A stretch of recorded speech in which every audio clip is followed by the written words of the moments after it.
అంగన్వాడీ కార్యకర్తలు అందరికీ, అదేవిధంగా 2 సంవత్సరముల లోపు పిల్లలు ఉన్న తల్లిదండ్రులకు, అదేవిధంగా 2 నుంచి 6 సంవత్సరాల లోపు ఉన్న పిల్లలు ఉన్న తల్లిదండ్రులందరికీ నమస్తే అండి. మీ అందరి దృష్టికి ఒక విషయాన్ని తీసుకురావాలి అని చెప్పి ఈ వీడియో చేయడం జరుగుతుంది. అదేంటంటే ఏప్రిల్ 9 నుంచి 23వ తారీఖు వరకు పోషణ పక్వాడా అనే కార్యక్రమాన్ని దేశవ్యాప్తంగా సెలబ్రేట్ చేయడం జరుగుతుంది. ఈ కార్యక్రమంలో భాగంగా మీ అందరి దృష్టికి కొన్ని పాయింట్లు తీసుకురావాలన్నది మా ఆశ, ఆకాంక్ష. మనందరికీ తెలిసిన విషయం ఏంటంటే పిల్లలు పెరుగుతూ ఉంటే వాళ్ళు డెవలప్ చెందుతూ ఉంటారు, వాళ్ళ మెదడు అభివృద్ధి చెందుతుంది అని. కానీ చాలా కొద్ది మందికి తెలిసిన విషయం ఏమిటంటే 2 సంవత్సరముల లోపే పిల్లల మెదడు అభివృద్ధి అనేది 80% డెవలప్ అవుతుంది. చాలా కొద్ది మందికి ఈ విషయం తెలుసు, చాలామందికి ఈ విషయం తెలియదు. పిల్లలు పెరుగుతూ ఉంటే అభివృద్ధి జరుగుతుంది అనుకుంటారు, కానీ బిడ్డల మెదడు అభివృద్ధి అనేది 2 సంవత్సరాల లోపే 80% పెరుగుతుంది. అందుకే ప్రత్యేకించి 2 సంవత్సరాల లోపు పిల్లలు ఉన్న తల్లిదండ్రులను నేను మెన్షన్ చేస్తున్నానండి. ఈ పోషణ పక్వాడాలో భాగంగా మిమ్మల్ని అందరినీ మేము అభ్యర్థించేది ఏంటంటే, దయచేసి పిల్లల అభివృద్ధి 80% 2 సంవత్సరాల లోపే జరుగుతుంది. కాబట్టి వాళ్ళ సమగ్ర అభివృద్ధికి మంచి బాధ్యత తీసుకోవాల్సిన ఆవశ్యకత మన అందరిపై ఎంతైనా ఉంది, ముఖ్యంగా తల్లిదండ్రులకు, కుటుంబ సభ్యులకు. చిన్నపిల్లలకి బేసిక్గా మనం ఏం చేస్తూ ఉంటాము, ఏది అడిగితే అది ప్రాసెస్డ్ ఫుడ్స్ కొనివ్వడం, packed foods, ice creams, sweets, ఇవన్నీ.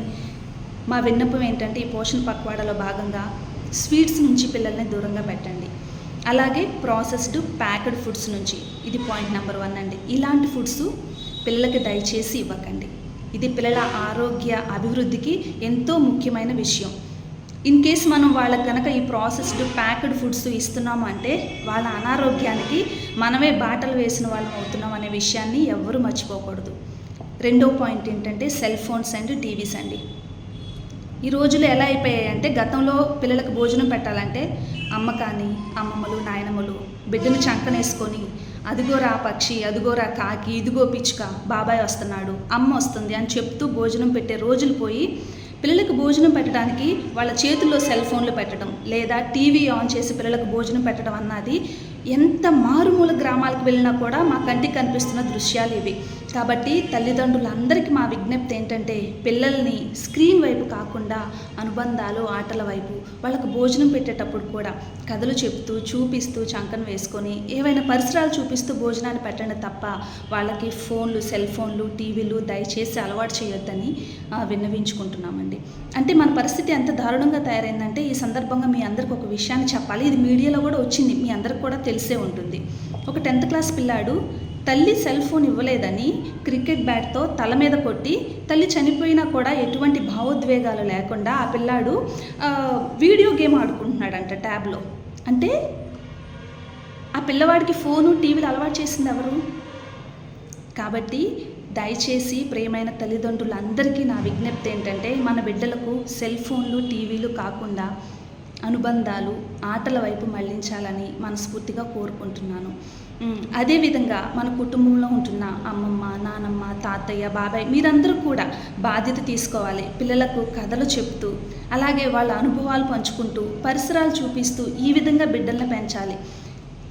ఈ పోషణ పక్వాడాలో భాగంగా అంగన్వాడీ కార్యకర్తలందరూ కూడా గుర్తుంచుకోవాల్సిన విషయం ఏంటంటే, ముఖ్యంగా పిల్లలకి ప్రాసెస్డ్ ఫుడ్స్ పెట్టొద్దనే విషయాన్ని ఫీల్డ్లో తెలియచేయాలి. అదేవిధంగా ఈ సెల్ ఫోన్లు, టీవీలు అనే బారిన పడకుండా, పిల్లలకి వాటిని అలవాటు చేయకుండా తల్లిదండ్రులు బాధ్యతాయుతంగా వ్యవహరిస్తూ పిల్లల్ని పెంచడంలో వాళ్ళ ముఖ్య భూమిక పోషిస్తూ, పరిసరాలు చూపిస్తూ, ఆటలు ఆడిస్తూ వాళ్ళ సామాజిక, శారీరక, అలాగే భావోద్వేగ అభివృద్ధికి మంచిగా బాటలు వేయాలని చెప్పి మానవ సంబంధాలు, అదేవిధంగా తల్లిదండ్రుల పట్ల ప్రేమ, గౌరవం, పరిసరాలు చూపిస్తూ వాళ్ళని పెంచడం ద్వారా లాంగ్ రన్లో పిల్లలు బాగా తెలివైన వారిగా, మంచి బిడ్డలుగా, మంచి సమాజ స్థాపనకి వాళ్ళందరూ సోపానాలు అవుతారని కోరుకుంటూ, దయచేసి అంగన్వాడీ కార్యకర్తలు, తల్లిదండ్రులు మీ బిడ్డలను పెంచే విషయంలో, అంగన్వాడీ కార్యకర్తలు ఈ విషయాన్ని ప్రచారం చేసే విషయంలో బాధ్యత తీసుకొని ఈ పోషణ పక్వాడా కార్యక్రమాలు నిర్వహించాలని మనస్ఫూర్తిగా కోరుకుంటున్నాను. Thank you.